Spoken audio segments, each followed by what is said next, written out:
नमस्कार, स्वागत है आपका डिजायर एकेडमी में। मैं प्रभात से साइंस के साथ। साइंस में हम लोग ब्लड चैप्टर पढ़ रहे हैं और ब्लड में मैंने ब्लड ग्रुप भी करा दिया आप लोगों को। आज जो मैं कराने वाला हूँ वो है वंशागति। जैसे कि अगर पिता का ब्लड ग्रुप ये है, माता का ये है, तो संतानों में संभावित होगा। और उसके बाद कराएंगे ब्लड सर्कुलेशन सिस्टम यानी रक्त परिसंचरण। तो देखते हैं, सबसे पहले हम लोग देखेंगे हम लोग रुधिर वर्ग की वंशागति टॉपिक है हमारा। तो एक आप लोगों को जीन याद रखना है, इसका नाम होता है आइसोहीमोग्लूटिनोजेन। ये एक जीन है। ये क्या करता है, ब्लड ग्रुप जो रक्त समूह होता है उसका निर्धारण करता है। मान लेते पिता का ब्लड ग्रुप ए है और माता का बी है, तब होने वाली संतानों में ब्लड ग्रुप कौन सा हो सकता है या संभावित ब्लड ग्रुप होगा, क्वेश्चन पूछा जा सकता है। ठीक है। जीन हमारे दो प्रकार के होते हैं, एक होता है प्रभावी यानी जिसको जीनोटाइप कहा जाता है, एक होता है अप्रभावी जिसको फेनोटाइप कहा जाता है। ये जीन है। अब देखो भाई, चार ब्लड ग्रुप है, ए बी ओ। या तो चारों का आपस में गुणा कर लो और इसकी एक टेबल में आप लोगों को बता दे रहा हूँ, वो याद कर लो। लेकिन 4 तिया 12, 12 दूनी 24, इतनी टेबल है, इतनी बड़ी टेबल आप याद नहीं कर पाओगे। ठीक है। वो रट्टा मारने वाली बात हो जाएगी, रट्टा मारना नहीं है आपको। तो कुछ अलग हटते हैं और कुछ अलग हटके करते हैं। आप लोगों को समझना इसको कॉन्सेप्ट पर। इसको हम लोग आई से प्रदर्शित करते हैं, इसको आई से प्रदर्शित करते हैं।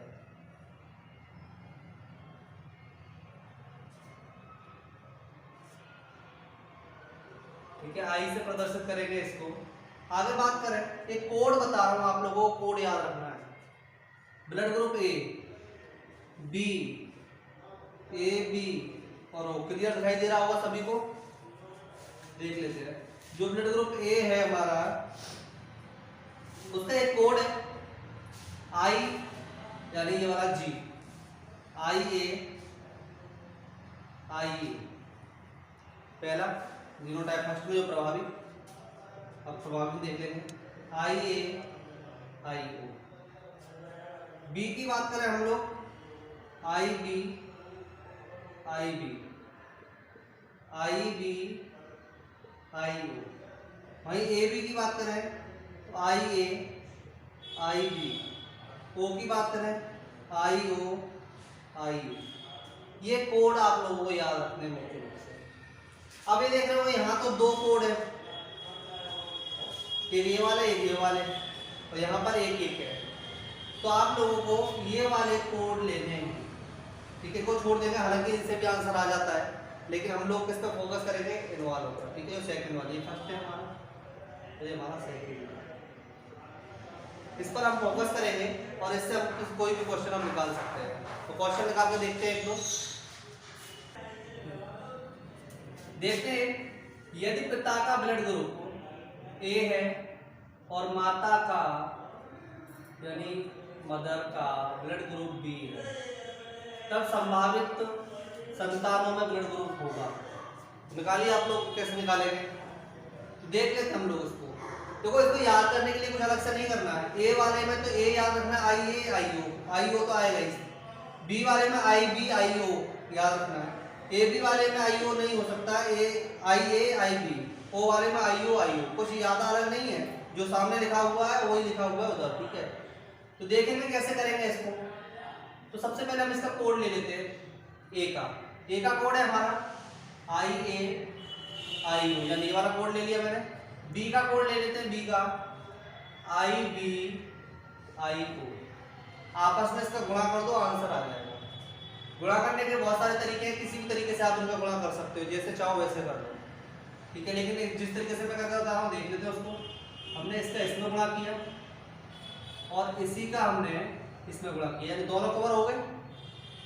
इसका हमने इसमें गुणा किया, इसका हमने इसमें गुणा किया, हो गए ना सभी के गुणा। हाँ, सभी का गुणा हो गया, कोई नहीं बचा। देखते हैं, इसको ले लेते हैं हम लोग आई ए का। सबसे पहले ये तीर कहाँ पे जा रहा है, इस पर, तो हो जाएगा तुम्हारा आई ए आई बी। अब ये वाला देखते हैं, दूसरा वाला तीर जो ए वाला है, ये कहाँ जा रहा है, आई ओ पर। तो आई ए आई ओ दोनों हो गए। आगे इस पे देख लेते हैं हम लोग, इस वाले तीर को ले लेते हैं पहले, आई B I O I B I ओ आई ओ। अब इस वाले को ले लेंगे हम लोग आई ओ आई ओ। कोड डिकोड करेंगे, आई ए आई बी किसका कोड है, तो आई ए आई बी कोड है ए बी का, कॉमा आई ए आई ओ किसका कोड है, आई ए आई ओ कोड है ए का। आई बी आई ओ कोड किसका है, आई बी आई ओ कोड है हमारा बी का। आई ओ कोड है हमारा ओ का। अर्थात संभावित चारों ब्लड ग्रुप हो सकते हैं संतानों में। एक क्वेश्चन और देख लेते हैं बस इसकी जगह पर, ये आप लोग देख लीजिए, इसको स्क्रीनशॉट ले लीजिए, बाकी अपने आप करना है ये, ठीक है। ज्यादा से ज्यादा करने की सोचना, सबका अपने आप करके देख लो, ठीक है, सबका, और एक लिस्ट बना लेना, ठीक है। ये मत करना मैंने 2 क्वेश्चन करा के छोड़ दिया, 2 ही छोड़ दिया, आप लोग सबका एक दूसरे में गुणा करके देख लेना, ठीक है। माता का ये तो पिता का ये, तो बच्चों में क्या हो सकता है और क्या नहीं हो सकता ये भी ध्यान रखना है, ठीक है। अगला देख लेते हैं हम लोग,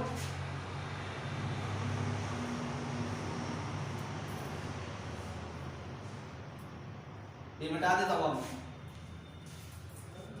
अगला जो देख लेते हैं, यदि पिता का ब्लड ग्रुप ए बी और माता का ब्लड ग्रुप बी है तब क्या होगा।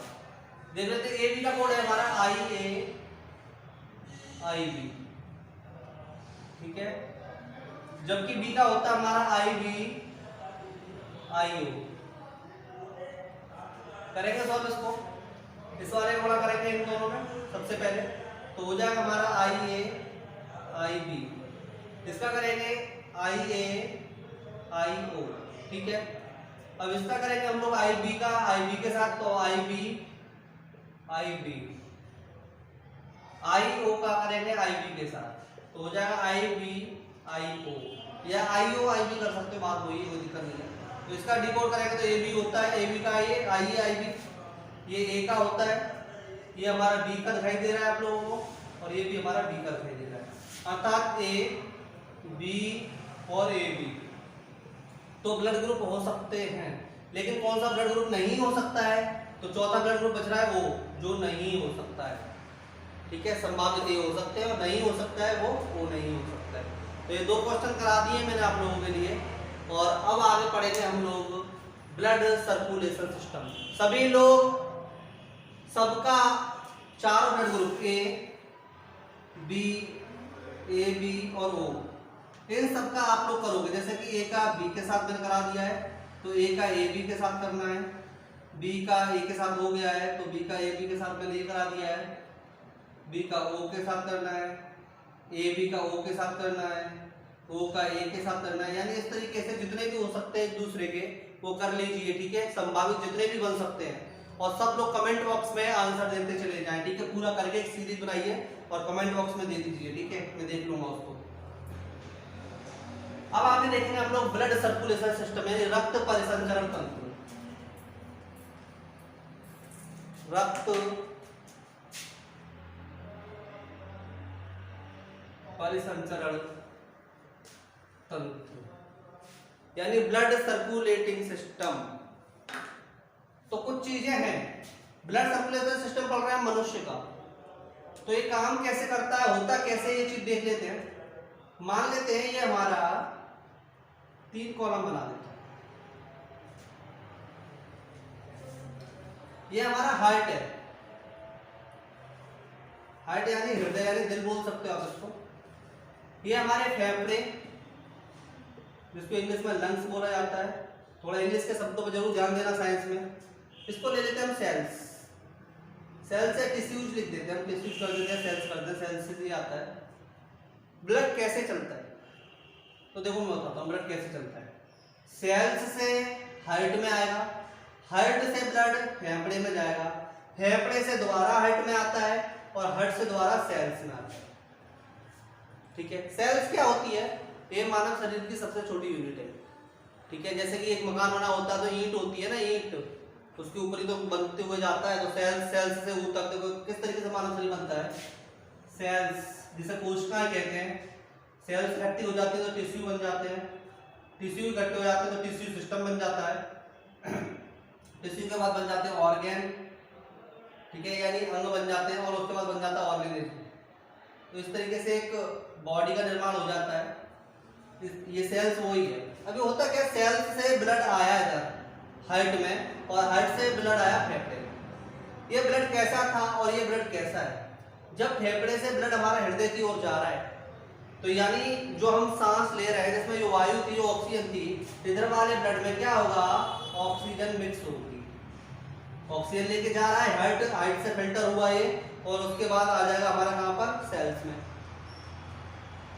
सेल्स के बाद क्या होगा, सेल्स में जब ये हमारा, देखो मैं बताता हूँ आपको एनर्जी कहाँ से मिलती है। एनर्जी की बात करें, हम लोग कार्बोहाइड्रेट खाते हैं, ग्लूकोज बन जाते हैं, ग्लूकोज हमें एनर्जी देता है। इस तत्काल ऊर्जा का स्रोत है ग्लूकोज। जब ऑक्सीजन बॉडी के अंदर जाती है, जैसे कि मैं मार्कर इस उंगली से चला रहा हूँ अभी, तो हमारी जो सेल्स काम कर रही है, कौन सी सेल्स काम कर रही है, इस उंगली की सेल्स काम कर रही है। तो किसको एनर्जी चाहिए, उंगली को, उंगली को एनर्जी चाहिए। तो इसके लिए किसकी आवश्यकता पड़ेगी, हमें एनर्जी की। एनर्जी कहां से मिलेगी, तो ग्लूकोज प्लस ऑक्सीजन, जब ये मिलते हैं तब एटीपी का निर्माण होता है, एडिनो ट्राइफॉस्फेट, जिसे तुम लोग ऊर्जा बोलते हैं। यहीं से बॉडी को ऊर्जा मिलती है, ठीक है। तो यहाँ पर क्या होगा, एटीपी बन जाती है और हमारे शरीर को एनर्जी मिल जाती है। ये जल जाता है, ये जल जाएगा, यानी इसके जारण से एटीपी बन जाती है, और एटीपी के बाद क्या होता है, हमारी जो सेल्स है उसको एनर्जी प्राप्त हो जाती है और वो काम करते रहते हैं। जैसे कि आप लोग अभी पढ़ रहे हो, पढ़ने पे आपकी कहाँ पर प्रभाव पड़ रहा है आपकी बॉडी में, तो आपके दिमाग पर प्रभाव पड़ रहा है। तो आपके दिमाग के लिए एनर्जी चाहिए, तो दिमाग में एनर्जी पहुंचेगी कहाँ से, यही तो लेके जा रहा है दिमाग में। ऑक्सीजन जाती है, चलती रहती है, सेल्स में पहुंच जाती है, ग्लूकोज जो होता है वो जल जाता है और एनर्जी हमें मिलती रहती है। यानी यही होता है सेल्स। प्रत्येक अंग की सेल्स होती हैं, उसके लिए एनर्जी चाहिए, और एनर्जी हमें कहाँ से मिलेगी, जब ग्लूकोज और ऑक्सीजन जलेगा तभी एनर्जी मिल सकती है। कई बार यही होता है बॉडी में, जब ऑक्सीजन की कमी हो जाती है उस वक्त में आप लोगों की सांस फूलने लगती है। उस जगह क्या हो जाता है, लैक्टिक अम्ल जमा हो जाता है और थकान महसूस होती है। एग्जाम्पल के लिए जब दौड़ मारते हो, दौड़ मारते मारते एक समय ऐसा आता है कि आप लोग थक जाते हो और लंबी लंबी सांसें लेने लगते हैं, लेकिन कुछ देर बैठने के बाद वो सांसें धीमे धीमे धीमे धीमे कंट्रोल होती चली जाती हैं। देखेंगे इसी चैप्टर में बाद में, इसको देख लेते हैं। तो इधर ऑक्सीजन के साथ रक्त बह रहा है, तो ये हमारा कैसा हो जाएगा, शुद्ध रक्त। जबकि इधर जो रक्त बह रहा है वो हमारा ऑक्सीजन के बिना बह रहा है, -O2 कर देते हैं। लेकिन ये सेल्स से क्या लेके आ रहा है, जब ये जलेगा ग्लूकोज और ऑक्सीजन जलेगा तो CO2 निकलता है, वहां से CO2 रिलीज हो जाता है, तो इसमें होता है प्लस CO2, यानी इस वाले ब्लड में CO2 और इस वाले ब्लड में O2। ये शुद्ध है, तो ये हमारा अशुद्ध रक्त है। अब बात कर रहे हैं कि इसका RHS साइड कौन सा और LHS साइड कौन सा है। तो बताइए RHS साइड कौन सा है, इसका LH साइड कौन सा है। तो इसका ये LH साइड है और ये RHS यानी राइट हैंड साइड। अब ये नहीं कि आप लोग जिधर से बैठे उधर से देख रहे हो, एक बार आप इस तरीके से देखिए कि आपके दिल के हिसाब से, आपकी बॉडी के हिसाब से, इधर वाला जो हिस्सा है हमारा वो लेफ्ट है और इधर वाला हिस्सा हुआ हमारा राइट है। तो हमारे ब्लड में जो शुद्ध रक्त प्रवाहित होता है बॉडी के किस तरफ होता है, तो वो लेफ्ट हैंड साइड पर होता है, जबकि अशुद्ध रक्त हमारा किधर प्रवाहित होता है, वो राइट हैंड साइड पर प्रवाहित होता है। पहली चीज। दूसरा, ये जो रक्त बहता है वो क्या खुले में बहता रहता है, नहीं, ये रक्त बहता है वाहिनियों में। वाहिनियों में रक्त कहां पर बहता है, हमारा वाहिनियों में, यानी इनके लिए रास्ता है सिरा और धमनी जैसे कहते हो आप लोग। वाहिनियां दो प्रकार की मुख्य रूप से हैं, सिरा और धमनी। तो इसमें ये रक्त बहता है यानी एक पाइप की तरह उसके अंदर अंदर चलता रहता है। इसीलिए कहा जाता है कि मानव का रक्त परिसंचरण तंत्र दोहरा, दोहरा मतलब एक तरफ से आता है और एक तरफ से जाता है, दोहरा एवं बंद है। सबसे इंपॉर्टेंट क्वेश्चन, पहले दिन का जो प्रैक्टिस करा रहा था उसने क्वेश्चन पूछा था, बहुत सारे बच्चों को गलत था, इसीलिए बोलता हूं कोई क्लास मिस ना करें। अगर आप क्लास मिस करेंगे नुकसान आप ही का है। दोहरा एवं बंद है, ठीक है, पहली चीज। आगे हम लोग बात करेंगे रक्त परिसंचरण तंत्र की खोज किसने की थी, तो नाम है विलियम हार्वे। आप लोगों को याद रखना है विलियम हार्वे। जबकि ब्लड ग्रुप के लिए आपको लोगों को याद रखना है अलग से, ठीक है। ब्लड ग्रुप अलग है और ब्लड सर्कुलेशन सिस्टम अलग है, लेकिन टॉपिक वही है, चैप्टर वही है। तो आपका शुद्ध रक्त किधर बहता है, हमारा लेफ्ट हैंड साइड, अशुद्ध राइट हैंड साइड। दोहरा एवं बंद है, विलियम हार्वे ने इसकी खोज की और आपके आगे देखेंगे हम लोग। इधर जो शुद्ध रक्त बह रहा है O2 इसके साथ है, तो इसमें हीमोग्लोबिन भी होता है, HbO2 कर सकते हैं हम लोग। इसको ऑक्सी हीमोग्लोबिन में जैसे करा दिया है, और इसका रंग कैसा होता है, लाल रंग होता है। इधर लाल रंग पहले करा चुका हूँ, पहले दिन के लेक्चर में साइंस वाले में। जबकि अशुद्ध रक्त की बात करें तो ये क्या होता है, HbCO2 हो जाएगा, और ये होता है कार्बन ऑक्सी हीमोग्लोबिन, और इसका रंग कैसा होता है अशुद्ध रक्त का, बैंगनी। तो बैंगनी रंग का रक्त किधर बहता है, तो याद रखना है आप लोगों को, किधर बहता है, हमारे लेफ्ट हैंड साइड में, ठीक है, वो सॉरी राइट हैंड साइड। आगे आप देखेंगे हम लोग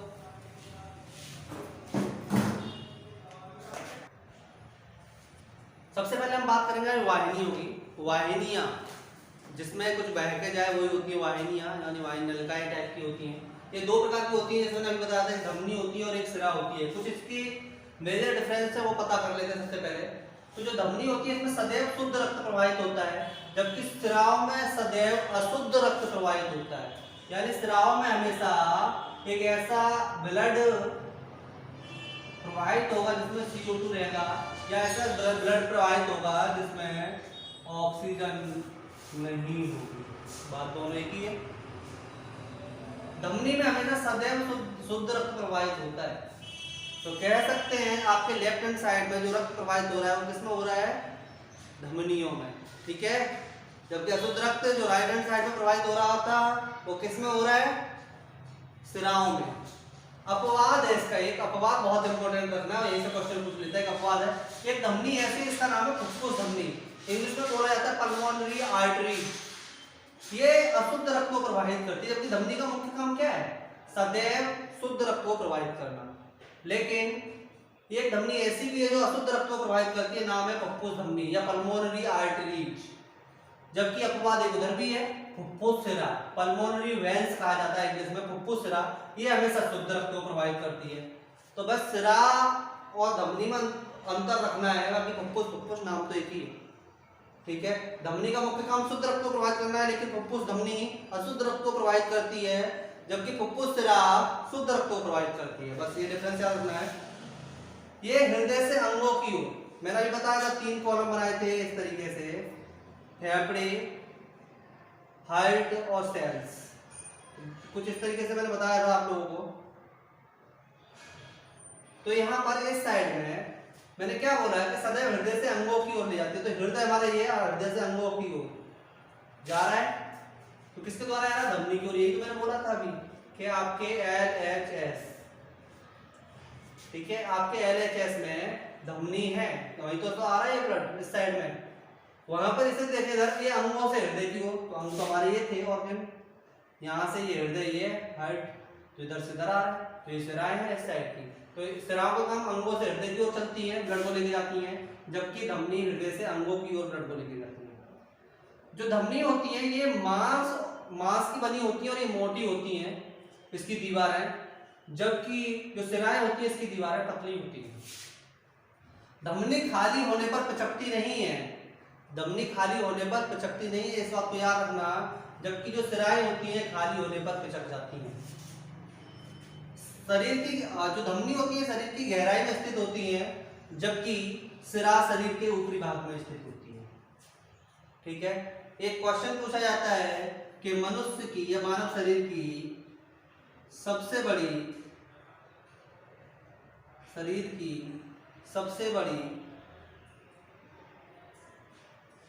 धमनी, तो नाम याद रखना है महाधमनी।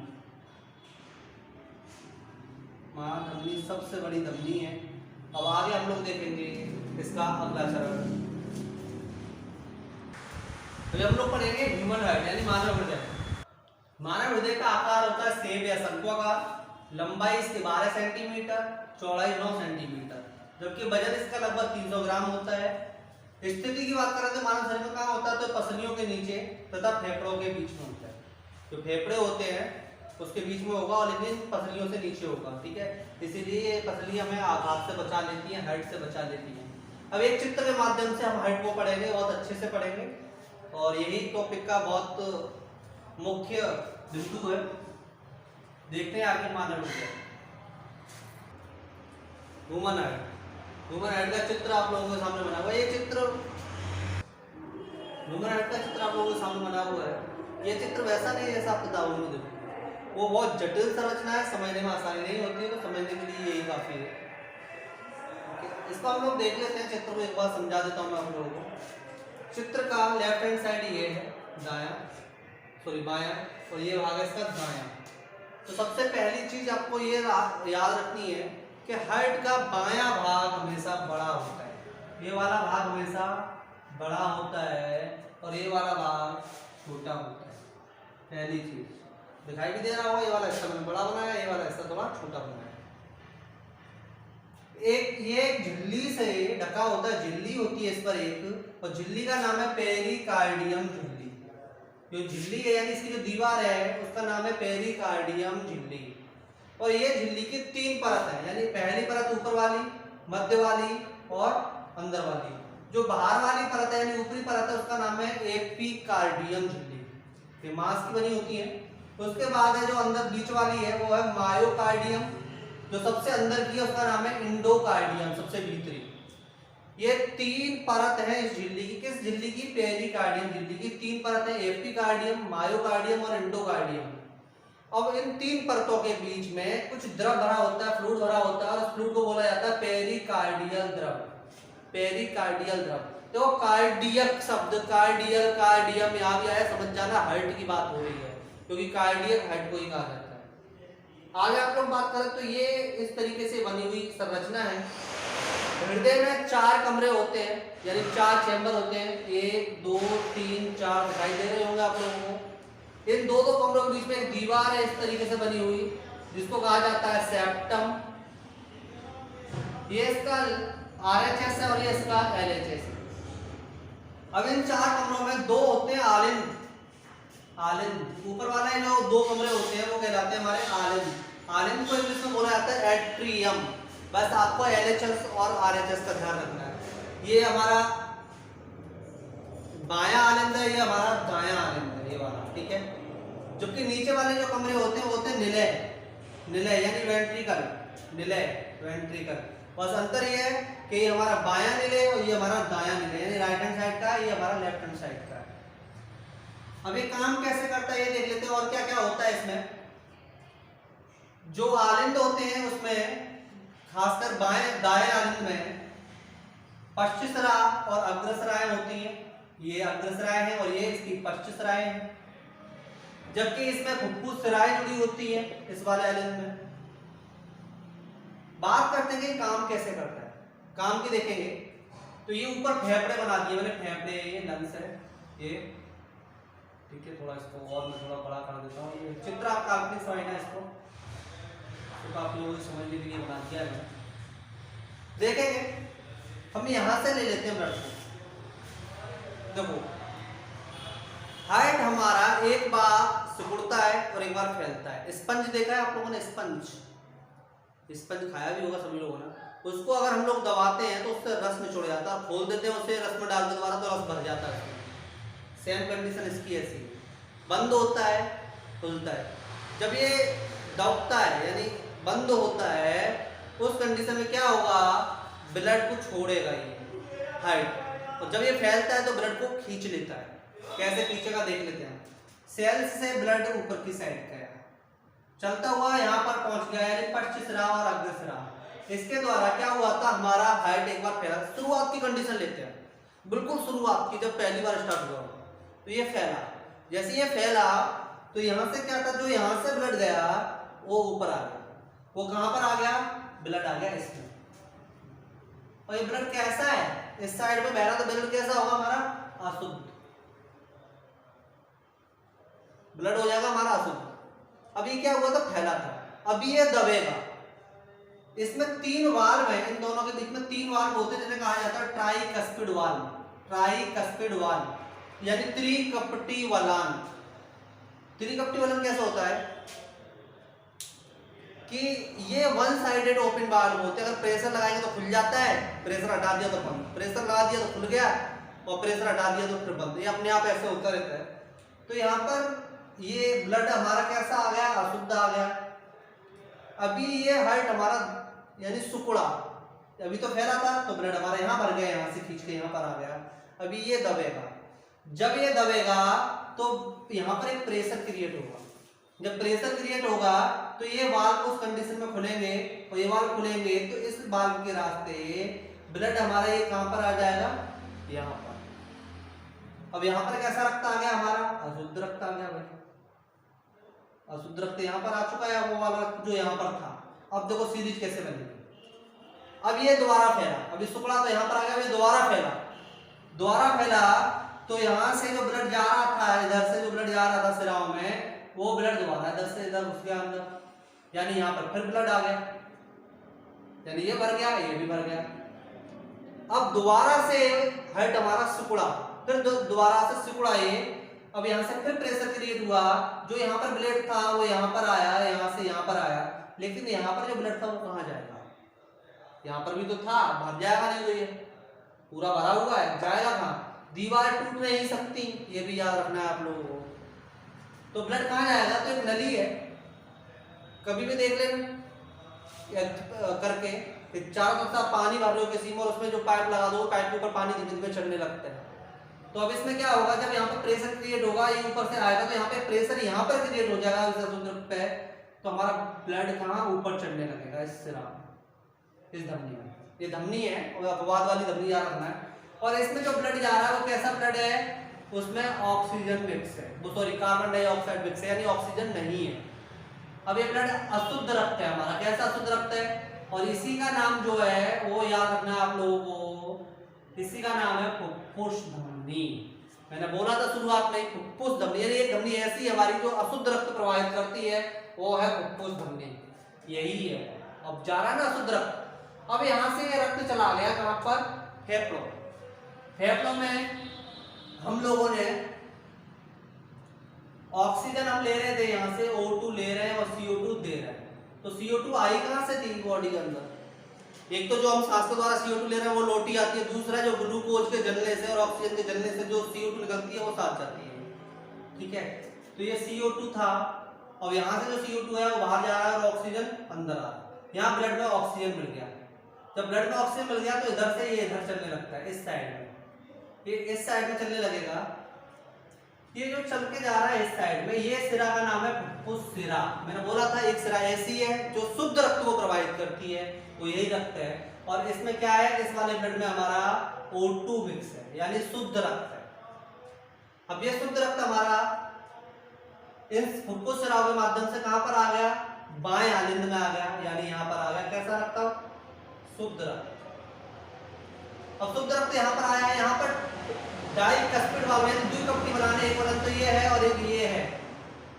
ये मत सोचना ये हाइट के बीच में से जा रही है, हाइट के ऊपर से बनाई है मैंने, ठीक है। ये जो है ना ये हाइट के ऊपर से बनाई है। 3 डायमेंशन में चित्र देखोगे तो समझ में आ जाएगा, या 2D में सोच लो कि ये ऊपर की साइड खड़ी है पाइप की तरह, ठीक है। ये हाइट के अंदर से निकल के नहीं जा रही है। शुद्ध रक्त यहाँ पर आ जाएगा, कंडीशन वही, ये खुल रहा है, बंद हो रहा है, धीमे धीमे ये रक्त यहाँ पे आता है, रक्त यहाँ से यहाँ पर आता है, यहाँ का यहाँ चढ़ जाता है, फेफड़े में चला जाता है, फेफड़े के बाद इसमें आएगा, कंडीशन वही चल रही है।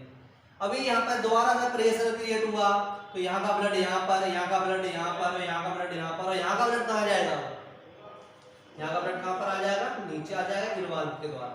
तो यहाँ पर कैसा आ गया हमारा शुद्ध रक्त, दोबारा सिकुड़ा, दोबारा फैला, दोबारा से ब्लड यहाँ मर गया, फिर सुकड़ा तो ब्लड ऊपर चढ़ने लगा, यहाँ से यहाँ पर होते हुए। अब लेकिन जो यहाँ पर ब्लड था, ये ब्लड कहाँ जाएगा, तो ये नलका दिखाई दे रही है आप लोगों को, इसमें ये ब्लड चढ़ने लगता है, ये ब्लड इसमें चढ़ेगा। जब ये ब्लड इसमें चढ़ा, और इसका नाम है, आप लोगों को बता दूं, इसका नाम है, इस धमनी का नाम है, ये ब्लड कैसा है हमारा O2 सहित वाला है, इस धमनी का नाम है महाधमनी। मैंने बोला था मानव शरीर की सबसे बड़ी धमनी कौन सी है, महाधमनी, वो यही है।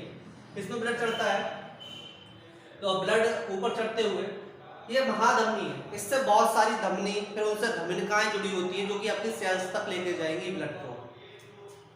यहाँ पर ये गया, यहाँ के ऊपर ये बहुत सारी धमनियों को अपना ब्लड दे देती है, धमनियों के बाद धमनिकाओं को ब्लड दे देती है, और यहाँ के बाद ये इस तरीके से घूमते हुए दोबारा सेल्स में या दोबारा टिश्यूज में जिसको भी जरूरत होती है वहां पर उसको ऑक्सीजन को पहुंचा देते हैं। ठीक है, यानी शुद्ध रक्त को पहुंचा देते हैं। कुछ इस प्रकार इसका काम है। तो आप लोगों को पता चल गया फैलना सिकुड़ना क्या है, इसके बारे में हम लोग विस्तार से बात करेंगे। थोड़ा सा और देखने रहे, हमारे दाएं आलिंद में एक बैटरी पाई जाती है, बैटरी जिसे हृदय की बैटरी कहा जाता है। नाम होता है SA नोड। SA नोड शुरुआत होती है स्लो एट्रियल नोड, और इसको पेस मेकर भी कहा जाता है। इसको हृदय की बैटरी कहा जाता है। क्यों कहा जाता है? बोला जाता है हृदय की बैटरी है, पेस मेकर है, ऐसे नोड ऑप्शन में मिल जाता है सीधा सीधा, क्योंकि ये हृदय की गति को यानी सिकुड़ना और फैलना दोनों की निरंतरता बनाए रखता है। यही इसको एनर्जी प्राप्त करता है। यानी हार्ट को चलाने में सहायक कौन है? तो पेस मेकर है। हार्ट को चलाता कौन है? पेस मेकर है। एनर्जी हार्ट को कौन देता है? तो पेस मेकर है, यानी ऐसे नोड से। लेकिन बात यह कि ऐसे नोड को एनर्जी कहां से मिलती है, यानी ऐसे नोड का भोजन क्या है? तो ऐसे नोड का भोजन की अगर मैं बात करूं आप लोगों के सामने, तो potassium, potassium and sodium, potassium and sodium, ये बात आप लोगों को मुख्य रूप से याद रखनी है। ठीक है, इसके आगे बहुत सारे क्वेश्चन है, वन लाइनर क्वेश्चन, जो कि मैं कल की क्लास में कराऊंगा। आज इसको बेसिकली समझाना था, इस चित्र को अच्छे से बना लेना है आप लोगों को। इसमें और कुछ ज्यादा बचा नहीं है। शुद्ध रक्त समझ में आ गया आप लोगों के, अशुद्ध रक्त समझ में आ गया, धमनी समझ में आ गई, सिरा समझ में आ गई, सारा कुछ समझ में आ गया। ऐसे नोड याद रखना है आप लोगों को। ऐसे नोड के लिए ऊर्जा का स्रोत बात करें तो पोटेशियम और सोडियम है। इसको आगे चल के और ज्यादा डिस्कस कर लेंगे हम। ठीक है, झिल्ली आप लोगों को पता होनी चाहिए। एपिकार्डियम, मायोकार्डियम और एंडोकार्डियम, ये तीन परत होती है। इन तीन परतों को मिलाकर पेरिकार्डियम झिल्ली बन जाती है, और इस झिल्ली के अंदर पेरिकार्डियम द्रव भरा होता है। तो यही था आप लोगों का हार्ट। अब इसके बाद कल का जो अगला टॉपिक रहेगा वो इससे संबंधित कुछ तथ्य हैं, मुख्य तथ्य हैं, जैसे कि हाइपरटेंशन कब हो जाता है, हाइपोटेंशन कब हो जाता है, किस चीज को मापा जाता है, इसकी आवाज कैसी होती है, लब डब दो और होती हैं जो कि हमें सुनाई नहीं देती हैं, किससे मापा जाता है, स्टेथोस्कोप से मापा जाता है। ये सारी चीजें हम लोग कल विस्तार से देखेंगे इसको। और आज की क्लास यहीं पर खत्म की जा रही है। और आप लोग चैनल को सब्सक्राइब कराएं, ज़्यादा से ज़्यादा लोगों में शेयर करें। टेलीग्राम ग्रुप में सिर्फ पढ़ने वाले लोगों को ही जोड़ें। ठीक है, क्योंकि हमारा उद्देश्य भीड़ भाड़ बढ़ाने से नहीं है, हमारा उद्देश्य रिजल्ट देने से है। और घर में रहें, सुरक्षित रहें। धन्यवाद।